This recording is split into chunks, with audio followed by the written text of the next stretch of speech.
So how do you become more grateful in life? Well, in this video, I'm going to share with you 15 practical ways to be more grateful. And make sure you stick around until the end. The last few tips are my favorite. Hi everyone, my name is Dr. Ryan Corte, and this is Ryan Reflects. On this channel, I share with you actionable personal development content, as well as my thoughts on trending topics and common life experiences. If you're new here, hit that subscribe button. Also, throughout any point in the video, make sure you check out the notes and links in the description below. First and foremost, why become more grateful? Well, living a more grateful life has a number of awesome benefits.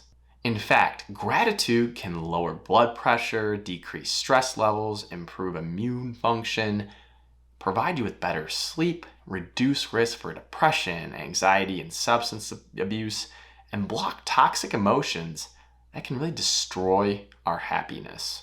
So let's jump right in. Here are 15 steps you can take to be more grateful in your life. Step 1, reflect on the hard times that you've experienced in life. And you're probably thinking, well, why do I want to think about the challenges and the hard times that I've faced?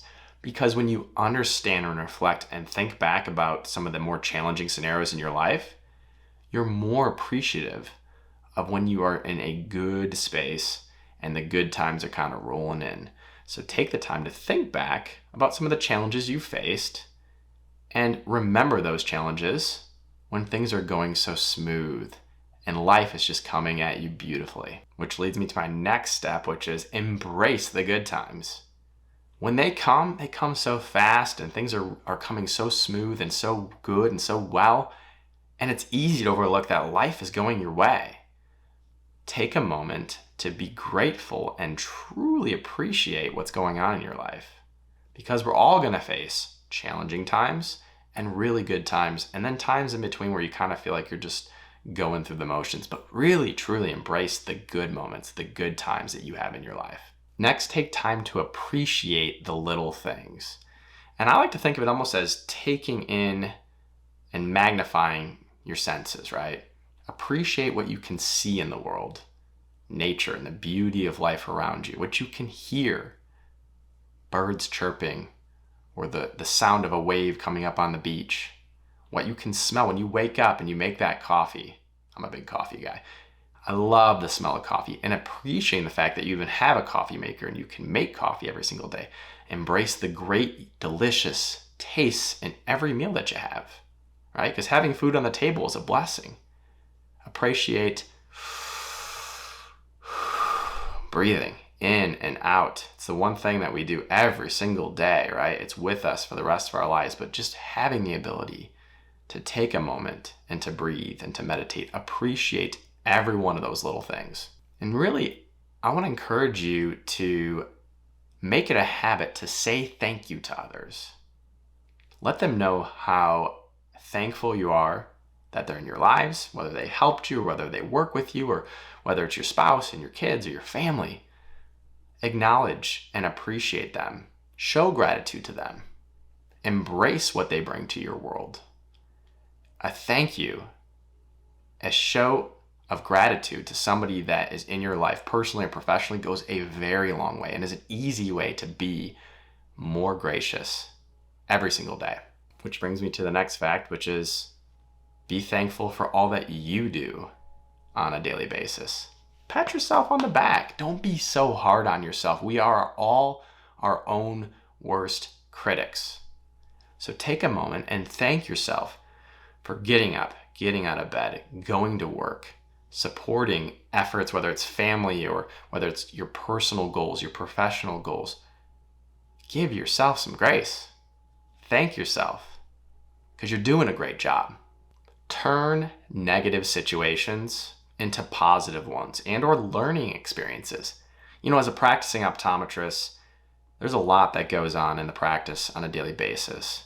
And there are circumstances where maybe somebody comes in as a patient and they're upset about something, or maybe a mistake was made by, somebody on our team or one of our doctors or even myself.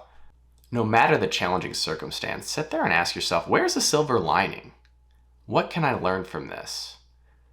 What can I look at from this and take a step back and look at the big picture and maybe identify that this happened for a reason and it's really not as bad as it seems. and maybe there's even some good that comes out of it. Next, change your perspective.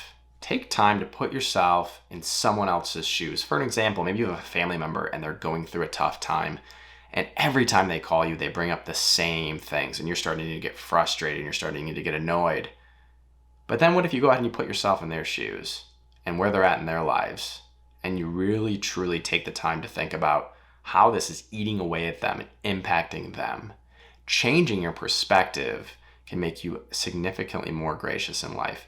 This next one is something I think we can all benefit from, which is be more present. Live in the moment. The next time you're with family and friends, put your phone away. Don't even put it in your purse or in your pocket. I put it off to the side, turn it on vibrate mode, and ignore it. Be in the moment. Have genuine human interaction. As much as our phones and all the technology in our world can support us and allow us to be very productive and powerful, and it provides us a lot of opportunity, it also limits us from the ability of having face-to-face conversations and genuinely connecting and showing gratitude towards people that you care about. We're all busy, right? Life never stops, but take the time to volunteer and give back. Support a cause that you believe in. Maybe get involved in your community locally. Help somebody who's in need. And doing so, it feels fantastic. But when you serve others, you serve a bigger purpose, a bigger cause, and allows you to be more grateful for what you have in your life. Spend time with loved ones.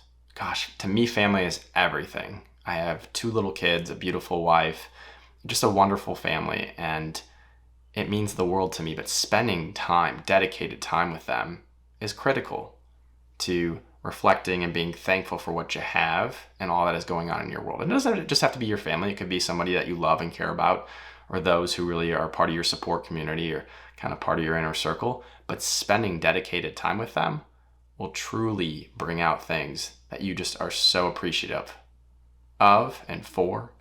Next, surround yourself with grateful people. We tend to be a reflection of the people that we spend the most time with. And if you're with people that, quite frankly, are just not good people, and you spend a ton of time with them, and they're very negative and condescending and don't appreciate anything going on in the world and are always just looking to get more and are just greedy, well, you'll probably turn into some variant of that group. But if you spend time with people that are thankful for what they have, that express gratitude, that are doing good things, that provide positive energy, and are just there to support you, those are the people that you want to surround yourself with. Those are the people that will truly have a positive impact on your life. And of course, resist the temptation to compare yourself to others. It's a trap. Chronic negative comparing does not do good things for your heart and soul. It's not a good thing. It's easy to get on social media and just start scrolling and looking at everybody's highlight reel. It's easy to look at your neighbors and some of the things that maybe they're doing, but we really shouldn't be keeping up with the Joneses, and we shouldn't be trying to do that. It does not lead to a more gracious life. It doesn't allow us to be thankful for what we have. It just turns into a negative habit that just continues to spiral. Avoid negative media and movies and content that has kind of a destructive pattern to it. Again, social media, tough, right? Yes, there's some really awesome benefits. You're staying connected with family and friends. You could utilize it to learn, but once you find and identify that you're starting to consume certain content and it leads you to being more negative, more anxious, more self-conscious, well, that's not exactly a great way to be more grateful for what you have going on in life. Streaming services, there's a reason that Netflix just keeps the content coming, right? You literally have to be like, I'm done, and turning it off. The news nowadays, goodness gracious. The news nowadays, you want to make sure that you're starting your day off with a challenging or depressing tone. Turn on the news. There's not a lot of positive content coming out there, but they try to suck you back in with that spiraling content of breaking headline news, things that are just going on that are often not very good and positive in this world. So limit your time and try to avoid a lot of those things. Don't gossip or speak negatively about anybody. Remember when you were growing up, one of the common phrases is, if you don't have anything nice to say, don't say it at all. It's true, right? It's hard, And it's easy to get on a spiral of just venting and, oh, I just want to get off my chest. This person's driving me nuts, or I just can't stand them. But honestly, if you don't have anything nice to say, don't say it at all, because you're not putting positive energy out into the world. You're not providing good context and good feelings and emotions that are being projected out of you. And in fact, one of the most powerful things you can do is create a gratitude journal. Write down every single day just one or two, maybe three things that you're truly grateful for, experiences you had, people in your life, things that are going on that you're just, wow, this is so amazing. I'm so thankful for this every single day. And then when you find that you're running across challenging times, reflect back on some of these amazing things that you've experienced in your life. Maybe even star some of the ones that, are easy to revert back to and see, wow, yeah, I remember that day. And I remember all the praise that I got from my peers, my colleagues, my friends, my family. It felt really good, right? And so when you're in a negative spiral, you're in a time where you're just not feeling like you're being grateful for anything and life isn't going your way, that'll help inject some positivity into your life. So what steps are you taking to be more grateful in your life? Let me know in the comments below, and stay tuned for my next video where we can reflect and grow stronger together.